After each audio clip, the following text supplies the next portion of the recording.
Since the Berlin Wall fell some 30 years ago, much has happened in the formerly communist countries. In general, those countries that pursued the fastest, most comprehensive reform achieved the best results in terms of growth, improvements in living standards, and stronger institutions. Reform laggards like Russia or Belarus or Ukraine performed poorly by many measures, including civil and political rights. I consider Central Europe and the Baltics to be largely a success story. The region implemented far-reaching economic and political liberalization at the same time to create market democracies in a very short period of time. This included reform stars like Estonia, Poland, and the Czech Republic. But in recent years, we've also seen the rise of populist and nationalist politics, not just among reform laggards, but also in Central European countries like Poland and Hungary, and indeed in Western Europe itself, making it a serious political issue for the European Union. This too represents a sort of transition, only not one that is a transition from socialism to the market, but rather one that moves countries away from greater economic and other freedoms. Understanding these transitions is a challenge for all of us, especially so for advocates of liberal democracy. That's why I'm pleased to be able to host today one of the most insightful observers of and one of the most consequential participants in the great changes that have gone that have shaped Europe in the past several decades.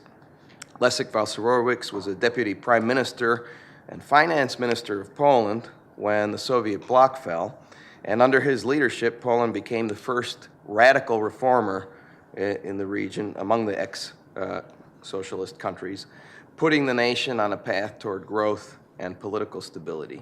He has since served in those positions in the late 1990s and subsequently as the head of the central bank, where his policies were largely responsible for Poland being the only country in the EU to avoid the 2009 recession. Because of his contributions to freedom in Poland and beyond, the Cato Institute awarded Dr. Balcerowicz the Milton Friedman Prize for Advancing Liberty in the year 2014. He is currently a professor at the Warsaw School of Economics. He heads the think tank on civil reform and is a prominent liberal voice in Poland's public policy debate. Please help me welcome Professor Leszek Balcerowicz.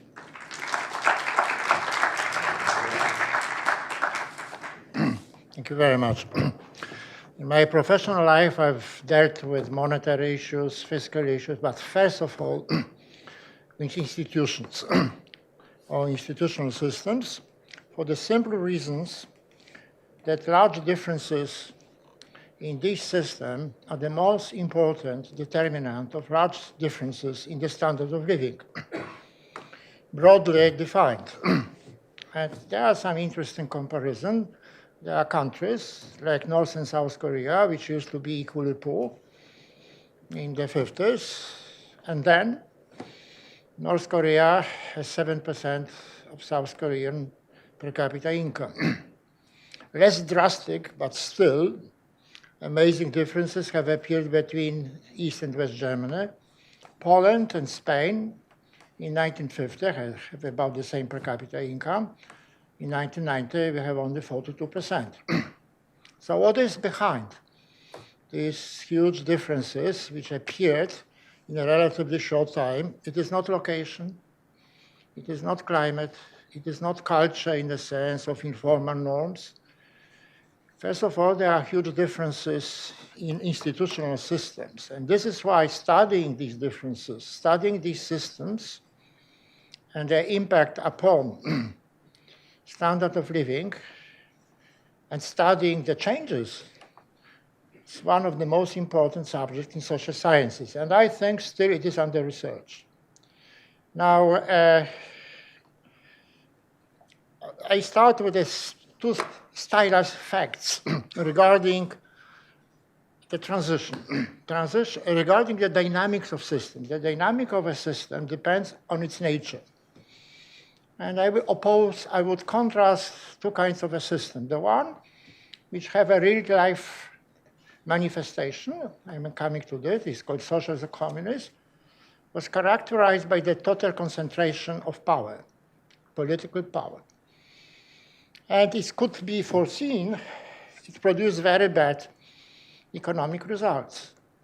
But it has lasted. The Soviet Union has lasted for 70, 80 years. So why it has lasted? Naive question. It has lasted because of intimidation. And intimidation can work over even a longer time, despite very bad economic and other outcomes. So this is like an example of a very bad system on all the possible measures, including bad standard of living, but also fear vis-à-vis the state. Contrast this with a system when power is well dispersed, which presumes freedom rights, well protected. Call it free market economy plus rule of law regime. We know from vast experience that these systems tend to perform much better. Does it guarantee that they last? Is superior economic performance sufficient conditions for this superior system to last? Not necessarily. They are not threatened from outside. They are threatened from inside by various interest groups. Anti-liberal or anti-freedom interest groups, we know from vast literature and history that they may be divided into a commercial one, but they are also very aggressive, ideological, anti-freedom interest group. We can undermine the system. We turn it into the worst one. And we are watching it now in some countries. Of course, the conclusion is defend. Bad things cannot defend themselves. Good ideas require very good and massive communication. Without that, they would lose in the society. Now, this is a more extended typology of institutional systems. I think you need at least 4 dimensions along to show the differences. And I start with something which is called socialism. Other people prefer the word communism. The essence is the same. The primary feature is a total elimination of economic freedom by replacing private ownership by the monopoly of state ownership, and markets by central planning of commands and rationing. Now, despite many, many illusions which existed in 19th century, 20th century, and they persist to this day, this system cannot perform otherwise than very bad. So it produces bad results. But it's not sufficient for this system to collapse immediately because of, as I mentioned, intimidation. So what would be the most important institution of such a system? Political police. KGB in Soviet Union and its counterparts in other countries, which so there is no room for liberty rights, meaning civil rights, no economic freedom. There is some room for social rights because dictators like to distribute money and to be popular. And of course, there is no room for democracy in the sense of competitive elections because opposition is deprived of existence and under threat of criminal and other punishment. And we still have real-life counterparts of these systems like North Korea or Cuba, and they are not supported from outside very much. They still exist because of internal structures. Now, contrast this system, as I said, with the well-dispersed political power, and then you come to the conclusion which may be very obvious, but still worth repeating and remembering, that the best system which perform better on economy may persist, and bad economic performance is not sufficient to bring immediate collapse, even though it contributed. It contributed in real history without a growing economic weakness in the former Soviet Union. Probably there would not be Gorbachev reforms. He played a very important and positive role in dismantling the system, according, I think, to his, contrary to his initial intentions. But it's a positive for freedom. And I think in Poland's transition in 1989, after solidarity movement was suppressed at the end of 81, if not for growing political economic weakness, there would be less willingness for then communist authorities to negotiate with solidarity movement, which resulted in the beginning of Poland's transition. But let me come to the small developed typology of the systems, and I would like to draw your attention. First of all, I characterize socialism or communism. Let me only make one digression. I've noticed that some people are in love with the word socialism. And for them, socialism cannot denote anything bad. It has to be good. So they say, socialism did not exist in the former Soviet Union. It was not socialism. So what was socialism? Then they imply that socialism is defined by a large welfare state. This is the implicit definition of socialism. But if this is the definition, manipulated definition of socialism, this is something I will come back, then all the Western economies are already socialist, including the United States. It is a cliche that US does not have welfare state. Look at the data. US, the percentage of social transfers as a percentage of GDP in the US is higher than in Switzerland. It's higher than, slightly larger than in Canada.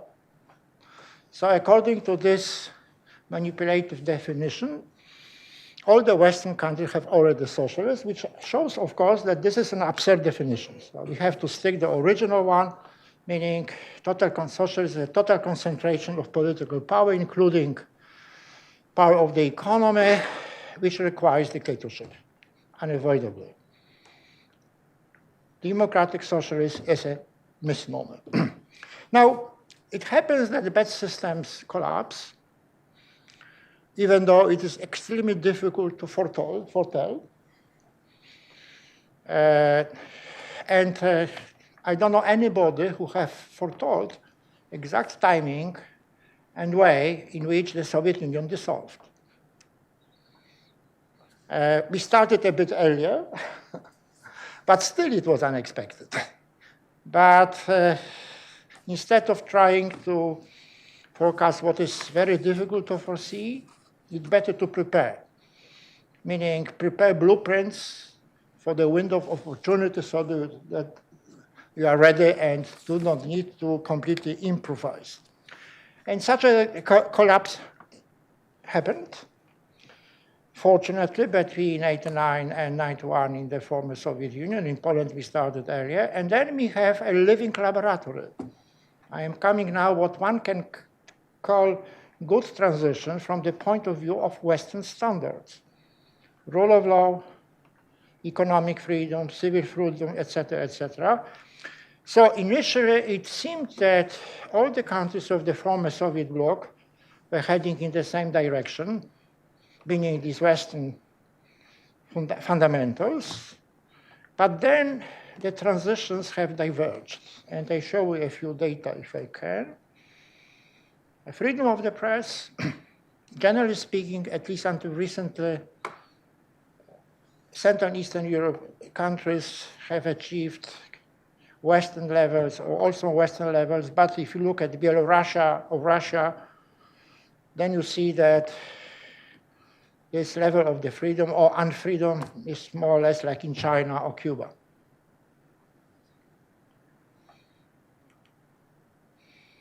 Rule of law is measured by the World Bank, I think. Huge. The green, the higher, the better. Also huge differences. Civil liberties, the same story. Quite a differentiation. Private sector share has increased everywhere, but to the unequal level. And let me make also one additional comment. What matters for the economy is, of course, the share of the private sector, but there is a second dimension, how well it is protected. The best solution is high level of the private sector and equally and well protected. The opposite, there is a high level of the private sector which is badly protected in some so-called failed states. And the third variant, if you have pretty high level of the private sector, but very unequally protected, and this is oligarchic capitalism, like the one which originated in Russia. So you have a privileged groups of businessmen which enjoy all the privileges, including the possibility to take over the assets of less privileged businessmen. Needless to say, this is not a good model, both from the point of view of fairness and from the point of view of economic growth. And there is no surprise that Russian economy under Putin is performing rather badly. Okay. So we have trade openness has increased everywhere, but to unequal extent and for different reasons. In case of Russia, it is mostly based on exports of raw materials. In case of Central and Eastern Europe, which are fortunate not to have abundant raw materials, it is based on exports of more processed goods. Notice, by the way, how close is Brazil. Very close economy. Turkey is much more close than Poland, for example. And this opening opening to the West, has played a very important role in economic performance. Now there's a huge literature which analyzes the differences in the economic performance of the post-socialist countries. I am not going into it, but let me only note that there are huge differences in the most important synthetic indicator, which is GDP growth. Ukraine is probably underestimated, certainly is underestimated, but still, it's a huge difference between Poland and present-day Ukraine, even though we were at about the same per capita income. Ukraine is now catching up, and it's very important that they are successful.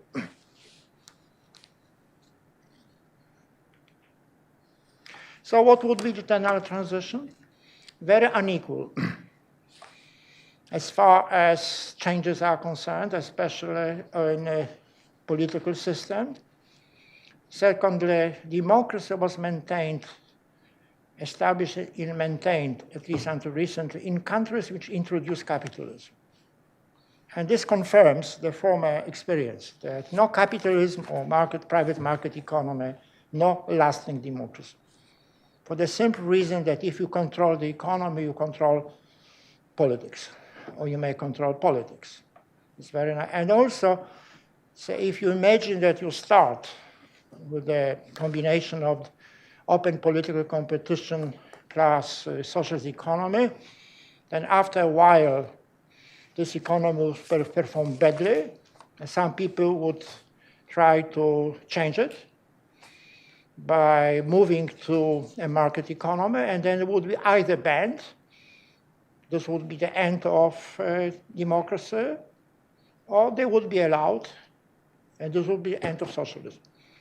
So this is unstable combination. Now that all the countries which have moved very little on the economy return to dictatorships, like Belarus and Central Asia, but there are also some quasi-capitalist economy like Russia, which proves that you may have a combination of more or less market economy and no democracy, like it's present day in China. But it's a huge mistake to generalize from Chinese example and say, look, this is a successful model. Because 99% are very bad dictatorship, or 90% are very bad economic. Okay, now let me come to the last part of my introduction, which are recent authoritarian transitions.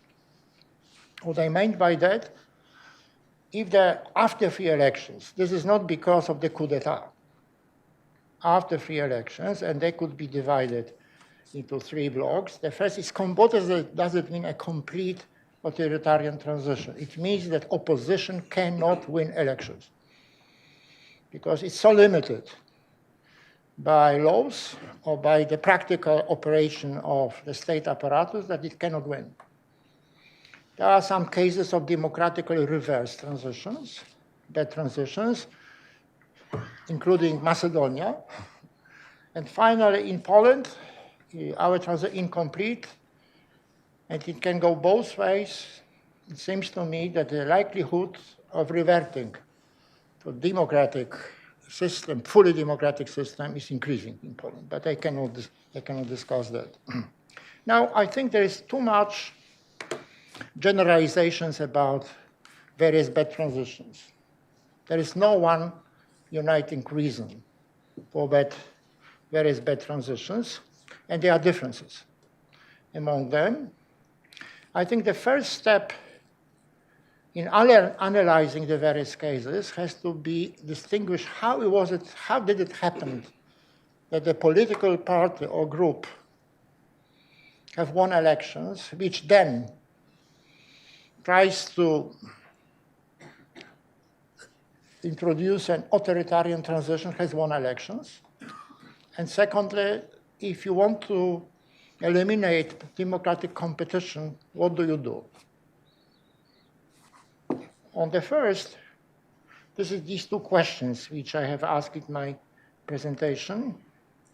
And again, I think one should, as I said, I give an example. Bad transitions have started under good economic situation and under bad economic situation. So bad economic situation is not the only reason why bad transition may start. One should not underestimate factors which did not need to happen but did happen. We call it usually shocks in economy. So let me give the example of Polish case. Unexpected victory, not so much parliamentary victory, but presidential victory of the now ruling party in 2015. What were these reasons which did not need to happen by happen?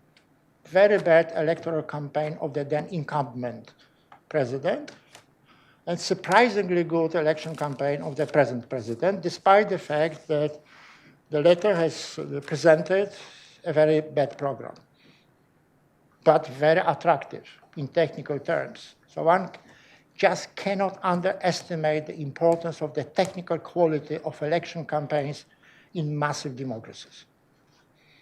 You have to be very good in a massive democracy to beat the opponent with a bad program. And the bad programs, like sometimes, are easier to sell. And secondly, in the parliamentary elections, there were two parties which barely missed, on the opposition side, which barely missed the threshold.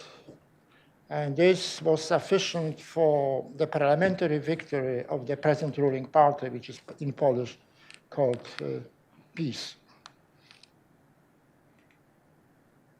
Now let me come to, once a group which wants to perpetuate itself in power achieves electoral victory, they have at disposal three instruments. The first one is clientelism or economic populism. That's typical for some Latin American countries, which then spread. So buying support, first by transfers from the budget, and secondly by distributing jobs. And the more state organization you have, the more jobs you can distribute. And you may nationalize to increase this possibility. Secondly, this political propaganda by the media, including the capture media, and they may be very, very aggressive and very brutal. And this, in addition, we would have social media, so possibilities have increased. And again, you have to be on the social media to beat populists. And the third, which is the most dangerous, which is taking over the state apparatus, including the potentially repressive parts, like police, prosecutors, judges. Judges are not repressive, but this is the ultimate defense of rule of law, to intimidate. And if this instrument is used in a strong way, the bad regime may persist for some time, at least. And the fourth factor, after the victory of authoritarians, is what is the economic situation? In every country, improved economic situation convinces many people that the rulers are okay, including the US, I think. And if it happens, then for a time being, it strengthens the popularity of the authoritarian group. This happened until recently in Poland. This happened before in Russia. Putin has won when Russia was at the bottom. And then anybody who governed later would be popular for some time. Oil prices have been increasing, and he's been using this increased popularity to tighten the control until the moment where opposition cannot win election. Control. So I would say that windfall gains or good luck for bad people is very dangerous for a country, but you cannot control this situation. It happens. Then you have to be better on mobilization and on communication. And the last observation, if you look at the whole group of recent authoritarian transitions, including Erdogan, President Erdogan in Turkey, Putin, which I mentioned, to some extent Orban in Hungary, and our government in Poland, you see that there are no free marketeers. There are economic populists. It's not always like that. For example, Deng Xiaoping was a liberal because he was enlarging economic freedom. But what is typical of this group, recent cases, is they are populists in a sense that they tend to use the budget for political purposes, and they try to control the supply side of the economy, so reduce economic freedom. Now, this is a brief overview of what's happening in Poland. It's extremely important that the justice system, especially the criminal justice system, remains independent from politicians, including the ruling politicians. Once it is controlled, sooner or later, democracy is finished because using, or rather misusing the justice system, the authoritarians can reduce the possibility of the opposition in such a way that they cannot win elections. Look what is happening to Alexei Navalny in Putin's Russia, a very brave man. He's been many times arrested. His foundation has been under control, political and policy control, so that even though the dissatisfaction with the government in Russia is growing, so far opposition is incapable of winning elections. But it's very important they continue. So this is what happened in Poland, including, and this corresponds with this triad I mentioned, which is clientelism or economic populism, capturing the media, the state media, which should be privatized before, because they are then easy to capture if they are state-owned. On the economy,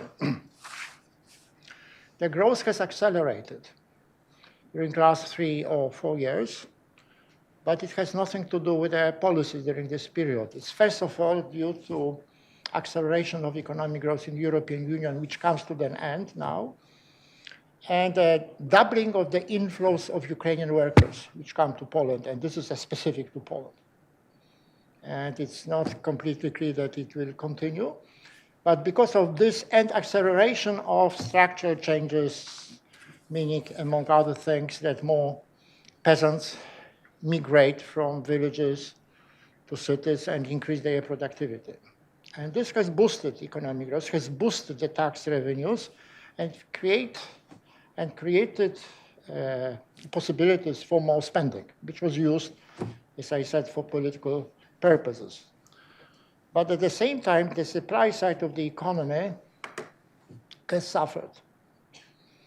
And I think a very important indicator is what is happening to the investment ratio.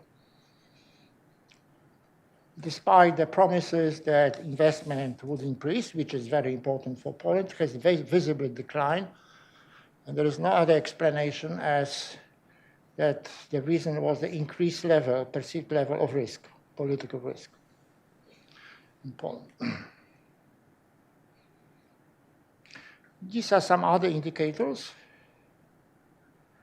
The deficits have not exploded, largely because there were increased tax revenues, which then the increase was spent on extra programs, but the situation in the public finance remains fragile. And finally, what is, I think, most worrisome is the expanding state sector. Even before 2016, we have still a large dose of state-owned enterprises, and the share has increased in two strategic or two very important sectors, which is banking sector and energy sector. So this is an implementation of old-fashioned policy of commanding heights. This is the summary. Well, what we are facing for various reasons, not only domestic reasons, but first of all, external environment, the growth will be slower, and the order started to fall. And civic society is, and this is a very important part, is growing in Poland. So I left to the discussion the questions, what about the next in Poland, so that I promised to speak for no more than 25 minutes. Very good. Thank you.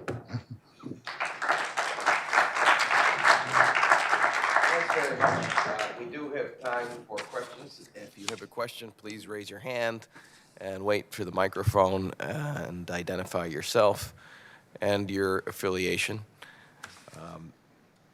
Do we have any questions? We have one question here. We need a microphone, please. Up here. Thank you. Right, could you raise your hand, please? Thank you. Thank you. I would like just for you, if you could state... Could you identify yourself and your affiliation, please? Archibald Hamilton. I'm a researcher. So I would like the author, if he can identify two different cases for study. A democracy where populism has been studied, and a dictatorship where populism manifested. Do you understand that? If there is some kind of case you have seen throughout your research. I'm not quite sure I understand the question. Could you repeat it, please? Where populism can be studied in two different systems, in dictatorship and in democracy. You want examples of populism under dictatorship and populism under democracy? Yeah, if you have some. Well, you have to start with the definition of populism, because not everything is populist, and populism does not necessarily mean popular.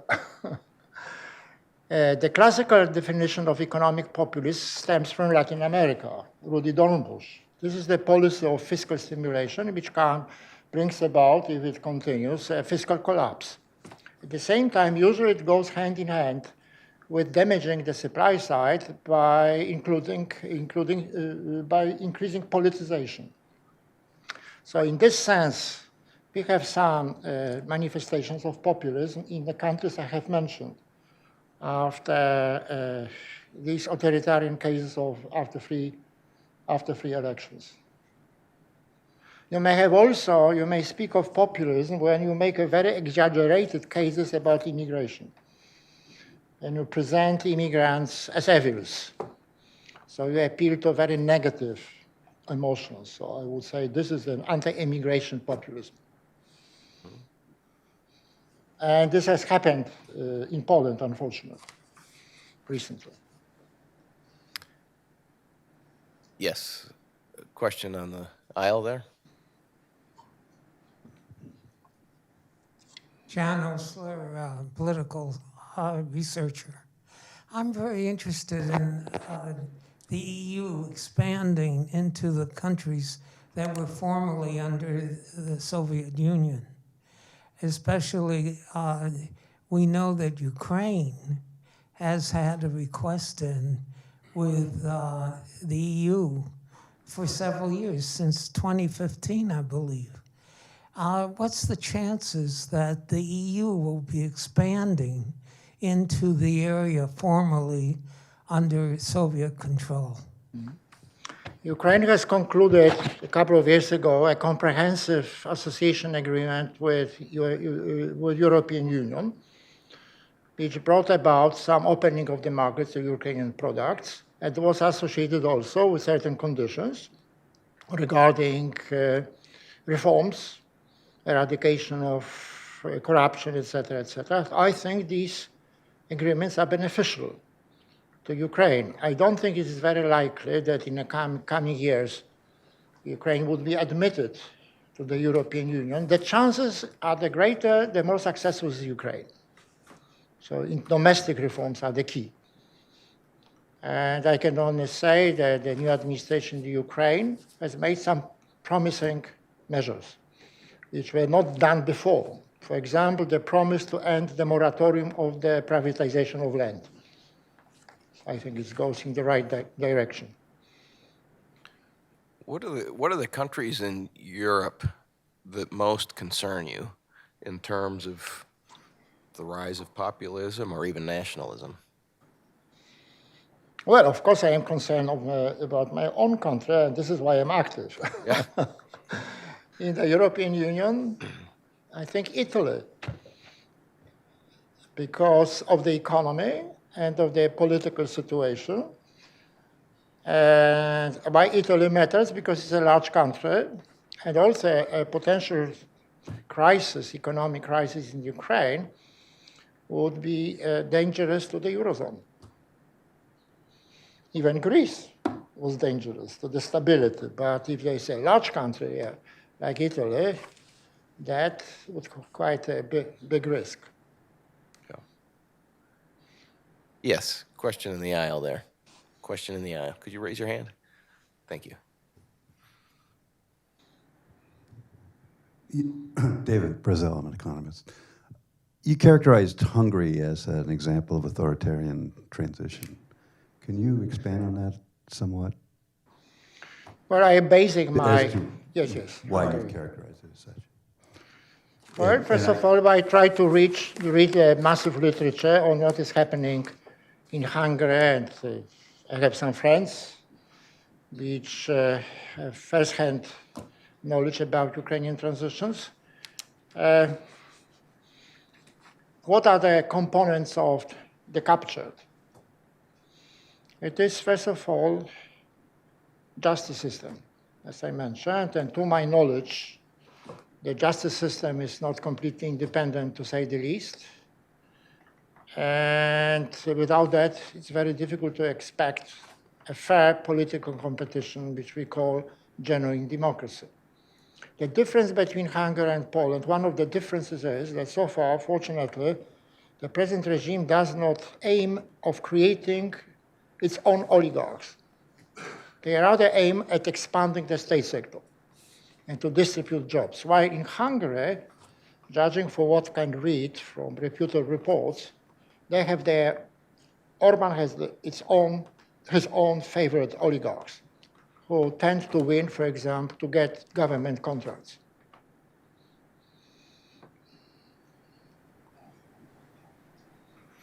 Yeah, right here. Hi, Jim Dorn. Glad to see you again. Welcome to Cato again. I've always liked your emphasis on the institutional arrangements and how important they are in terms of economic development and economic freedom. And when you look around the world now, you see what's going on, for example, in Hong Kong, Chile, Peru even, other countries which have had track records for a long time in terms of making progress in terms of rule of law and so on. And things seem to be changing overnight. And I was wondering what your impression of that is and what the best defense against that type of change is. Well, I think what is going on in Chile is a confirmation that good model, meaning lots of freedom, economic growth, etc., needs defenses. Because it's not enough to be economically successful to prevail. I am not an expert on Chile. I benefited from the conversation.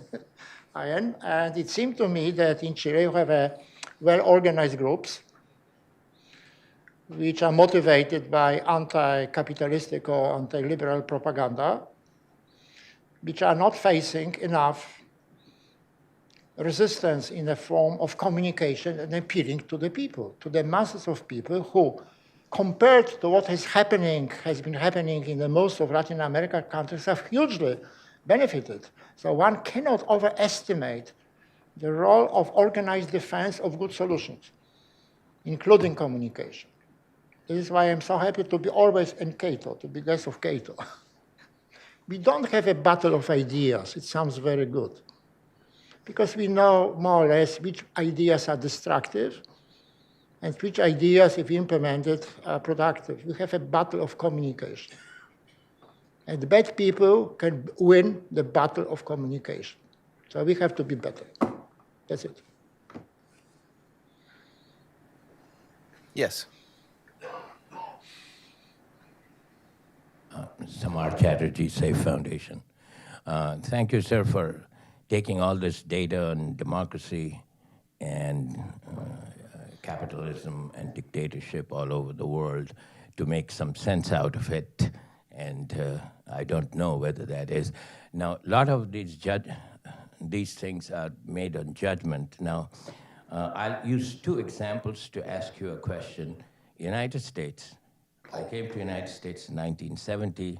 I thought in those days, the United States was a lot freer, a lot better in terms of opportunities and so on. It has deteriorated substantially today. And it's heading towards what probably, in my opinion, what Soviet Union was as a dictatorship. However, the Soviet Union in those days has turned out to be, it collapsed and became some kind of a quasi-democracy or something. You said Putin was using the oil money to make changes. So given that Russia had gone in the reverse direction, are we talking about just people getting bored with one system and making changes and then finding out that that doesn't work and then again another system is caused? I mean, this is really, in my opinion, to me, dictatorship or democracy, if they are good for the people, it always works. And after all, the Soviet Union with its dictatorship had stood against the United States and have done reasonably well, even though they were way behind in terms of economy and so on. And the United States has deteriorated. So are we talking about just these are kind of natural cycles that are going to go on, or what is the situation in your opinion? That's a huge question. But there are no cycles in history. There are irregularities and accidents and shocks. You cannot explain by any systematic theory something which is largely unpredictable. I would not dare to comment on the US. There are enough people who live here. If I can only say something that it's extremely important that US preserves its position as a model. And the model which US provided is, first of all, rule of law and economic freedom. And in any country, including the US, they may be subject to erosion. I am not predicting that. Certainly, I would not predict that US would end in the situation of USSR. That, well, have you been to USSR? No. You see. So you don't compare. Don't compare. It's no comparison. No comparison. I can only say that when I compare the US with other cases, when there are problems, I can see that certain key institutions are stronger. For example, when I read that President Trump appeals to Supreme Court nowadays, yes, regarding whether he has to disclose that this is the rule of law in operation. And there are some other key differences. But also in the US, there are tendencies for the erosion of economic freedom and anti-capitalistic propaganda. And this is an illustration, you can see, of pressure groups. They are not only businessmen who want to get some extra privileges. They are artists, intellectuals, who do not understand the essence of freedom. And among various freedoms, we can be divided: political, civil freedoms. The extremely important, fundamentally important freedom is economic freedom, property rights, etc., which are the mostly under attack in the West. It is not, fortunately, civil rights which are attacked. It is always economic freedom under various guises, under various slogans: equality, ecology, etc. But it culminates, if its freedom is not defended, in its erosion. And then you may have a spiral. Economic freedom is limited. Economy starts to perform badly. And those who brought about this erosion call for more state intervention. So it has to be stopped earlier. And you can stop it by better communication. So some countries are better positioned, maybe, like the United States, because of its strong institutions, to resist populist tendencies and populist politics, others not. How optimistic are you about Europe, Central Europe, the world, in terms? I would not discuss the world. Europe is also too large. Okay. But it's tempting to generalize. But I think it's also important to see the differences. It is easy to focus on the problem cases when demagogy or propaganda seems to be successful. I think Britain, because Brexit was not, to my mind, based on merits, but on extremely demagogic propaganda, which may win. And we'll see how successful will be Britain. I mentioned Italy, which is a case of neglected reforms which lead to populism, and then one has to stop the spiral if possible. But I don't see erosion much threat to fundamentals of the liberal democracy in Germany, despite the rise of Alternative für Deutschland, but still, it's not very large. I don't see in Scandinavia any visible attacks on the fundamentals of liberal democracy. I mentioned Poland and Hungary. And Poland, I think, is a good chance, no certainty, that you will reverse it because of growth in the strength of the civil society and I hope some expression of solidarity from more mature democracies. So the situation is mixed. But what is seems to be a common tendency across democratic world, that one neglects the importance of, repeat, economic freedom. It sounds so prosaic, and people don't understand how important it is for things they want, for economic growth and prosperity. And secondly, that is indispensable for well-functioning democracy. So I think it deserves a special attention to see, to look, to show to the people how important it is and how dangerous are these reductions or erosion in economic freedom. And I think we should take it for granted and work on that collectivist slogans are emotionally loaded. And before you start economic discussion, look at the language and undermine the populist language. The best by satire, ridicule, collectivist. This is why I'm trying to be in Poland via my Twitter and Facebook. Never accept the populist language, because if you accept, you are lost. And most of the language which used by Democrats, populists, emotionally loaded. And it influences emotions. It's not based on any. Why Marxism was so extremely successful? 19th century, it was very successful, not scientifically, even though it was called scientific, but politically. It was bad from the very beginning. It was absurd, because it was based on absurd assumption that the whole product should go to the worker. Otherwise, it's exploitation. So everybody gets exploitation. It was flagrantly false. But why it's so successful? Because it was quasi-religion. Emotionally loaded. It indicated who are good guys, proletariat, not the workers. Now they are looking for replacement for the workers, and they are called precariat.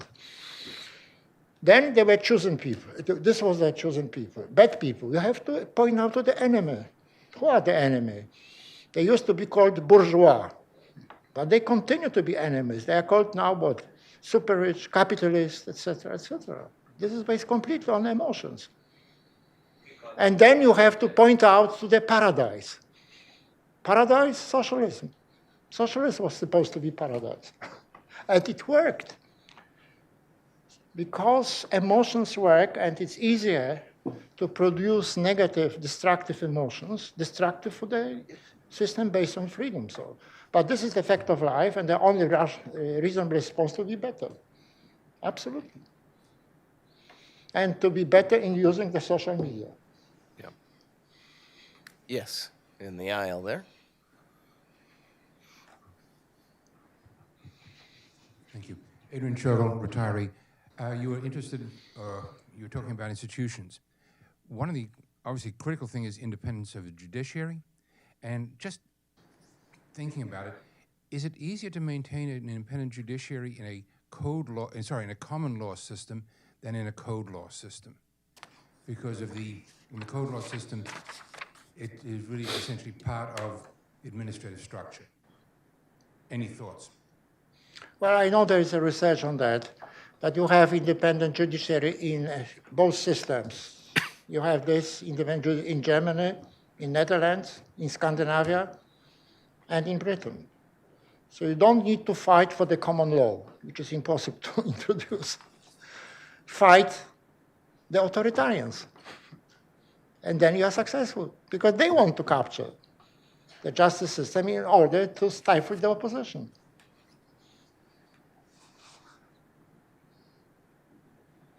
Two questions there. First, the gentleman on the aisle. Thank you. I'm Leon Weintraub, a retired member of the Foreign Service.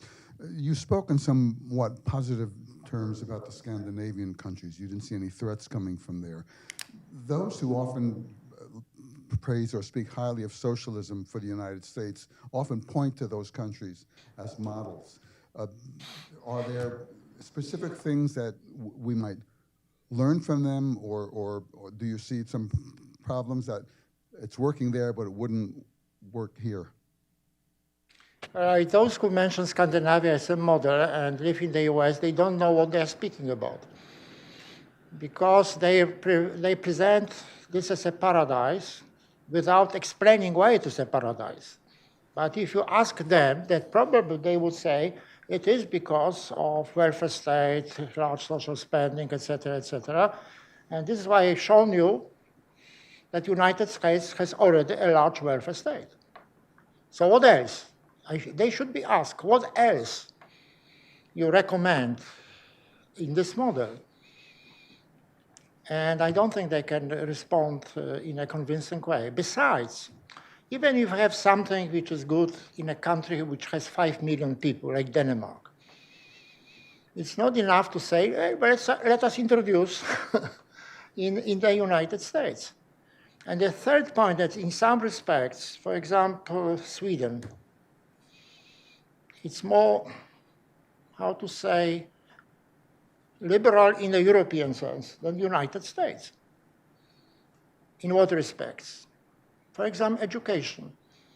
To my knowledge, I've been following, Sweden is the country which introduced education bonds, and private firms can compete for this education vouchers. What about the United States?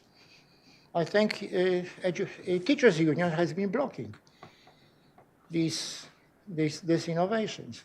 So ask them whether they like in Scandinavia the voucher systems, education voucher system, when they recommend Scandinavia.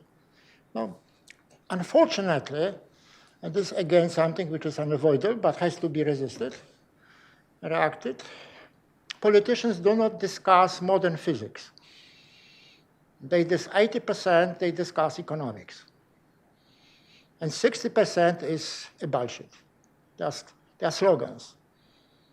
They try to appeal to ignorance on emotions. And this way, again, it's absolutely essential to unmask. In such a way, it reaches the people. And the same goes, I think, with this model. Anything, it is very non-specific. What exactly is the Scandinavian model which has to be introduced in the United States? Well, one specific item that Yes. is often mentioned is the elimination of the gross inequality of income. Well, then, we enter a huge subject, but let me say, I think most of the debate about inequality is based on confusion. First of all, I want to distinguish between inequality of opportunity and inequality of income. And regarding inequality of opportunity, we know what would be the ideal. Where should they go? To reduce it as much as possible. But what is the ideal inequality of income? Is it zero? Or is it highest income should be no more than 5 times low income? No, but it's impossible to tell. And third, one should not confuse income inequality with fighting poverty. One should fight poverty, elementary poverty. And there are some policies, including in rich countries, which enrich the rich without helping the poor. And they are very popular. For example, zoning, restrictive zoning. In San Francisco or in London, it raises the prices of real estate. Who benefits? The rich. What about unconventional monetary policy, which is presented as a panacea for everything? I understand that according to some analysis, it tends to increase the prices of financial assets. Who benefits more? Richer people. So I think the reasonable discussion should focus on policies. And then with the idea to identifying and removing bad policies, such policies which enrich the rich without benefiting the poor. And usually there would be policies which also increase competition. So anti-monopolistic policy is one of those policies that should be strengthened. Right here. Hello, my name is Letizia Zipperlin. I'm working for the Friedrich Naumann Foundation. My question is, since you pointed out that populism is increasing actually independent from the political system you are looking at, we're having problems in Italy, in Germany, in Chile, all over the world. And you said that the success of populism is probably mainly because of their way they communicate, because they have a very easy language. I wanted to ask you, what do you think do people who are in favor of democracy and equality and liberty, should they change their way of communicating? Should they be more emotional in discussions? Should they try to kind of relate to the language of people who want to bring populism forward? As I say, language matters. I am not encouraging defenders of freedom to be equally demagogic as those who want to destroy freedom. But they could be better without that, in unmasking demagogy. Unmasking, it can be done in such a way that it undercuts, to some extent, the demagogues.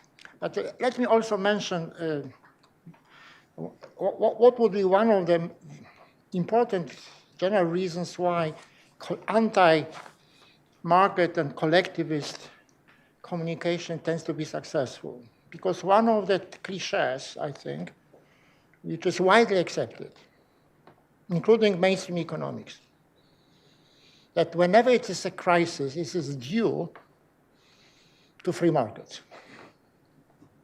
So, how to save? You have to have an enlightened state intervention. It's accepted across mainstream economics, and as a result, across most of the media. And the recent financial crisis has strengthened this, because it has been taken for granted that it was the failure of free markets. Mm-hmm. And what was disregarded? Policies which contributed to the failure of distorted markets. So one should strengthen, I think, unmasking this meta prejudice, which underlies almost everything in communication. And the second one is inequality, which I tried to say. Inequality and capitalism means crisis. While if you define crisis as a radical deterioration of the economy, then when did you have examples of the most drastic crisis? Under Mao Zedong, a total collapse of the economy, and combined with genocides, Stalinism, Fidel Castro, not so drastic, but also collapse. What is the gravest danger? Concentration of political power, which leads to the possibilities or the risk that this political power will be used for absurd policies. Because by definition, if you have a total concentration of political power, you are not controlled. So I think the main problem in social sciences, including economics, is how to wisely disperse or divide political power, which is a classical problem, and then to defend this limited political power. I think it underlies most of other problems. I think you've answered the question partially that I'm going to ask, but that is, what are your priorities in terms of what you're doing with the Civil Development Forum as far as policy priorities or other priorities go for Poland? The first priority is to contribute to the change in political power, meaning elections, free elections. And the coming elections, I'm not directly participating in the elections. I am not competing for any office. But I'm trying with my Civil Development Forum, Agata is managing it, to influence in a positive way the public opinion by unmasking by populism and lies. This is the first. As far as what I think is the most important in Poland, to restore the rule of law, which means in practice depoliticizing institutions of the rule of law.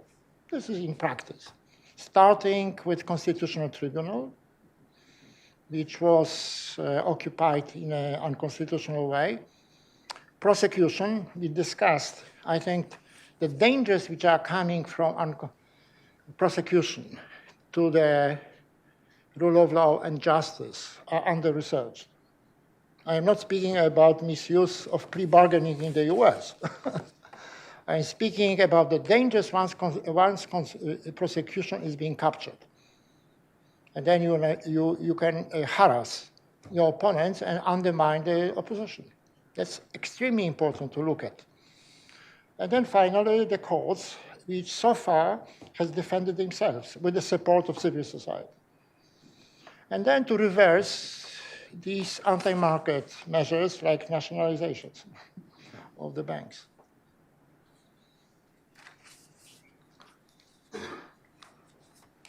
Well, I think that we have time for one more question, so we'll take one in the back there, please. Question in the back. Could you raise your hand, please? Thank you.